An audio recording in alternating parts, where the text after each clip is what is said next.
Hey everyone, good morning. It is Katan from bossbayblog.com, and I am here to talk about how to set professional and personal boundaries without anger or hostility. So, what I'm going to do is let's first, I don't know why my website, sorry guys, my website wasn't showing up. Excuse me. Hold on. There we go. Okay. So this morning I'm talking about how to set professional and personal boundaries without anger or hostility. And the reason why I chose to talk about professional and personal boundaries is because it carries into both areas of your life, and how you stand up for yourself personally translates into how you stand up for yourself professionally. So I feel that it's extremely important. And when I say extremely important, I mean like imperative that you start to create those habits in your personal life, and it will translate into your business life, because how you feel about yourself and how you value yourself, it translates into everything that you do in your life. So whether you're the CEO, whether you're working a 9 to 5, it's going to translate.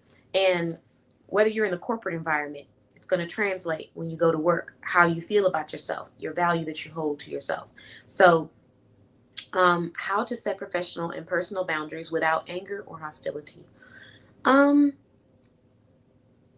Here's what the first thing that you have to understand. When I'm saying without anger or hostility, I'm talking about on your end. I'm talking about how do you set these boundaries without you becoming angered or without you becoming hostile. I'm not talking about the other person and how they respond. Because in many cases, when you set clear boundaries, people don't respond positively. Not all cases, but in many cases, you're not always going to be met with the best responses. Sometimes people respond with an urge to try to push further past your boundary, because that's an internal issue they have within themselves. Sometimes people respond with hostility and passive aggressiveness. Sometimes people respond with being intentionally disruptive. You can't control other people. So, the first step to setting professional and personal boundaries without anger or hostility is understanding that we are talking about your anger and hostility. We are not talking about them, because we are not responsible for how they feel about your boundaries. Okay. And I even went ahead and brought up some definitions of boundaries for anyone that needs that clarity, because oftentimes I feel like people move and navigate talking about things, and we don't talk enough about the definition, what it means in the dictionary, so that we understand what specific concept we're referring to. So, a boundary, a line that marks the limit of an area, a dividing line. Okay, so that's one way to describe it. Now, let's look at some more.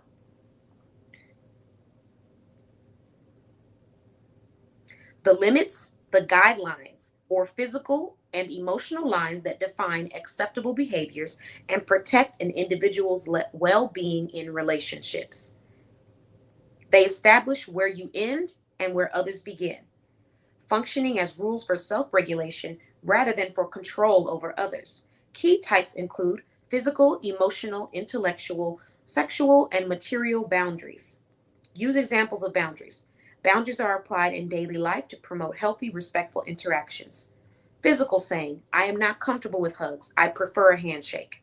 Time/work. Turn off work notifications at 5 p.m. to protect personal time.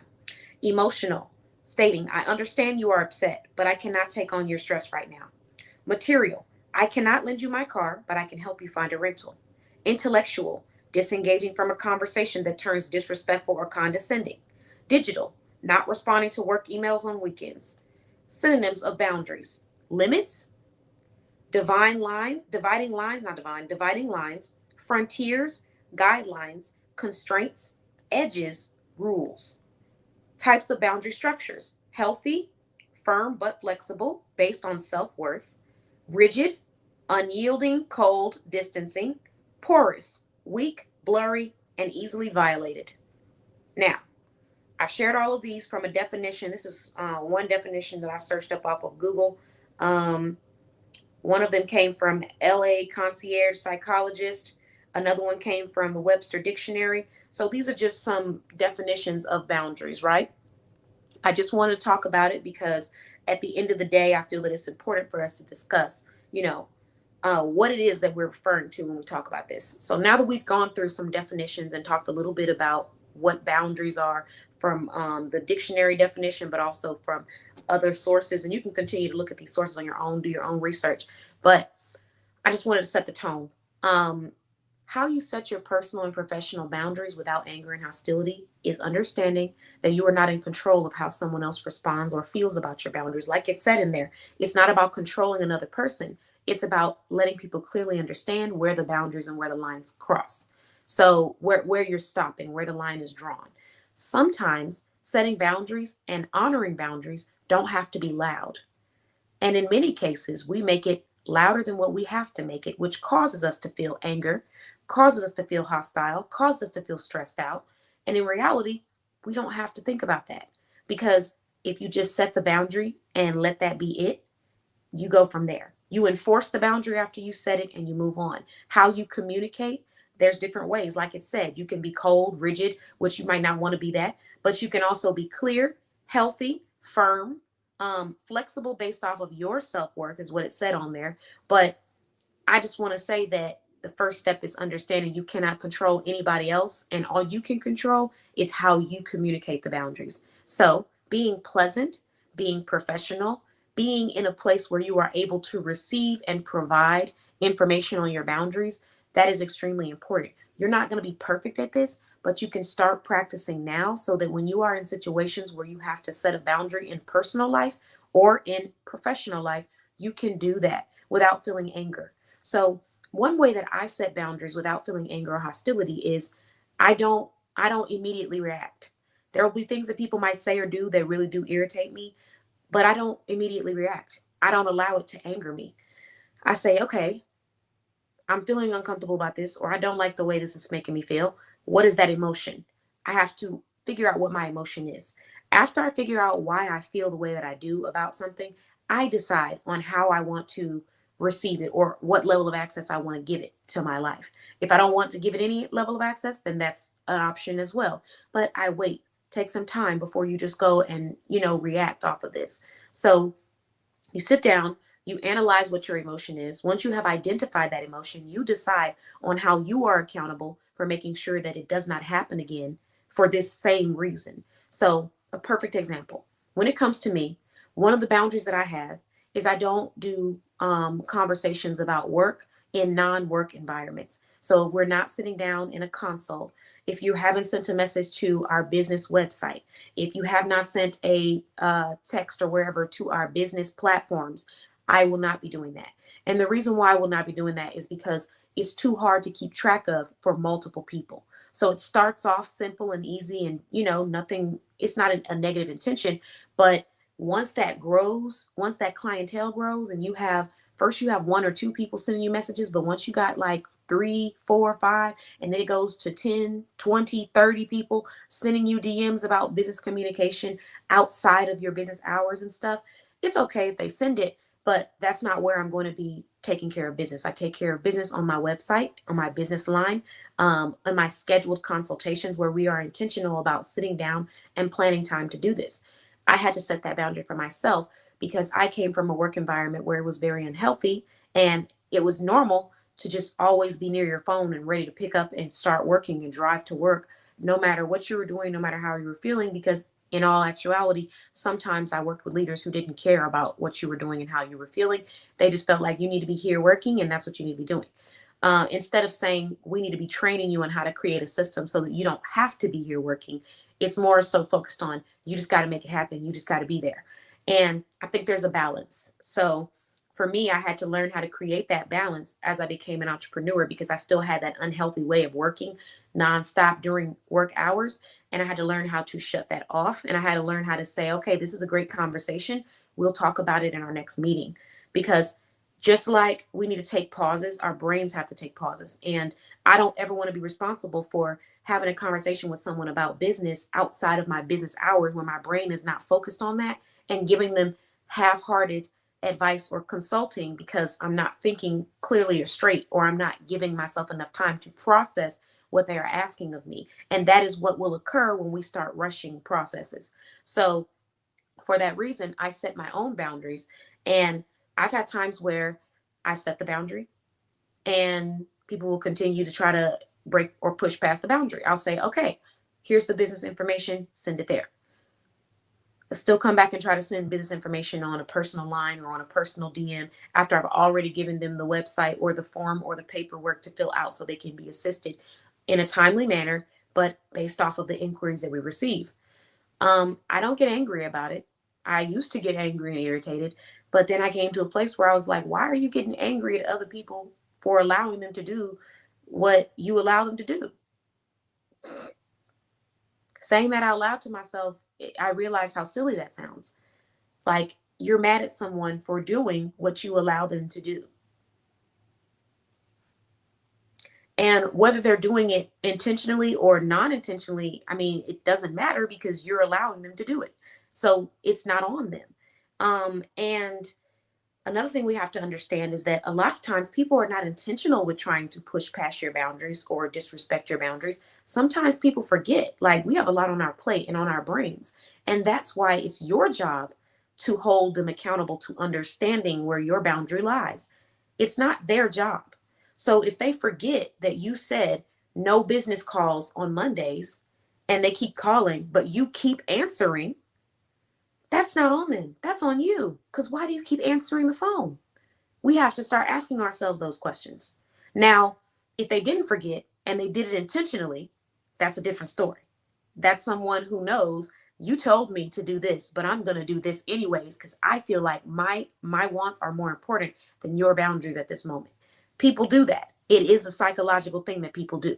And it's people of all ages and it's people of all walks of life underneath all professions that do it. Because I've seen people from people in wellness industries, self-care, fitness, to people in fashion, business. I've seen it in all. So people do that intentionally, and that is wrong. And that is an issue they have internally.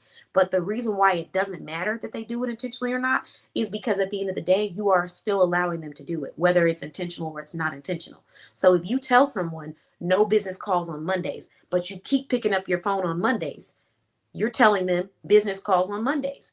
Our actions have to align with our words in order for people to understand that, because I could forget that she said no business calls on Mondays, but when I call and pick up the phone, even though I forgot, and you pick it up, guess what? I'm calling back next Monday again because I'm thinking that you're open for business because you're answering me, you're helping me. It's the ways that we continue to um, push ourselves back in our boundaries because we continue to allow people to do things that are not conducive to our growth or to our boundaries. So, what setting a boundary looks like without anger or hostility is a message that says, thank you so much for calling. Business calls are not conducted on Mondays, but you can call Tuesday through Sunday. And that voicemail sits. Please leave a voicemail and call us on this date through that date. We'll make sure that when you call, we will address everything that you're concerned about. Something along those lines, whatever that layout is going to look like for you, because it's going to look different depending on who you are. So don't let people tell you it has to look one way, because there's many ways to set boundaries and to communicate. As long as you're being clear, as long as you have positive intentions, and as long as you pay attention to your delivery and you know that it's direct without unnecessary, stuff added to it. So you set that boundary, and now when people call on Mondays, you don't answer the phone. You don't answer it. You don't pick it up. You don't answer to listen. You don't look at the messages. You do not answer it. You do not touch it. You do not mess with it. You come back on Tuesday and you do what you said you were going to do from Tuesday to Sunday. That is how we set boundaries without anger or hostility. We simply follow through with what we say we're going to do. And we allow other people to either support that and fall in line because no one is bigger than the program, or we allow other people to leave that and go find someone else that makes sense for them. And that's just that simple. So those are the way we set boundaries. It's just that simple. We communicate.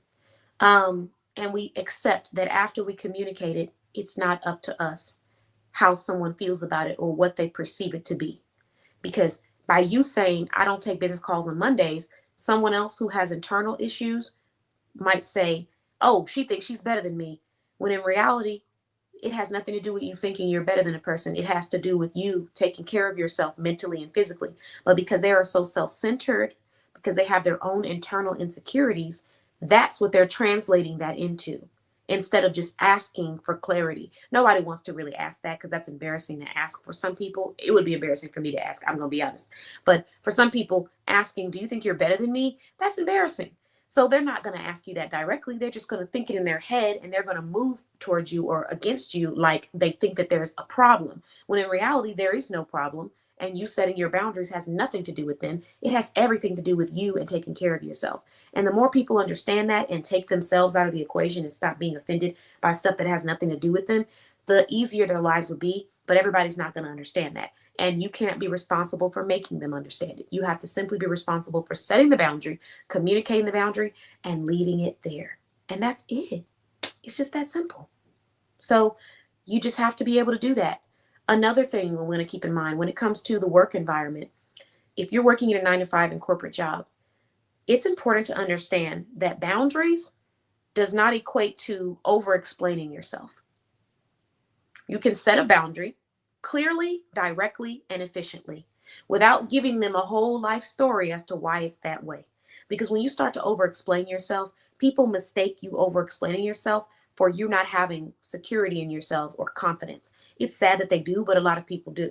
So we're not going to do the over explaining. We're going to set the boundary clearly and we're going to move on with our lives. And they're going to accept it and respect it and embrace it, or they're going to not respect it, disrespect it, whatever you want to call it, and move on to somebody else that's going to allow them to operate the way that they feel they want to operate. Whether that's good for that person or not is not your business. But what is your business is that you are clear with them what's good for you. So in the corporate realm, when you first started a job, you need to be clear about what you're able to provide, what you're concerned about, or questions that you might have. Yeah, you want the job, but don't just be saying anything to get it. Find a job that makes sense for you.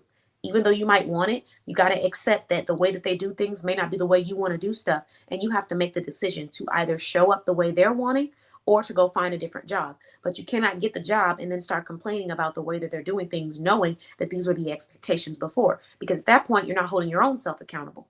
So when you show up to these jobs, you show up with clarity. I'm here because I want to work Monday through Friday. I'm available from 9 p.m. to 5 p.m. That's my availability. And if they start to pry and ask further questions, oh, well, why? Or, that's my availability. However, when I do work 9 to 5, I'm ready to work hard. Whatever it is you're needing me to work on, I can do it. But I'm available from 9 a.m. to 5 p.m. And another thing you want to do is if you know that you're available from 9 a.m. to 5 p.m., you need to make your availability from 9 a.m. to 9 to 3 p.m. or from 9 a.m. to 4 p.m.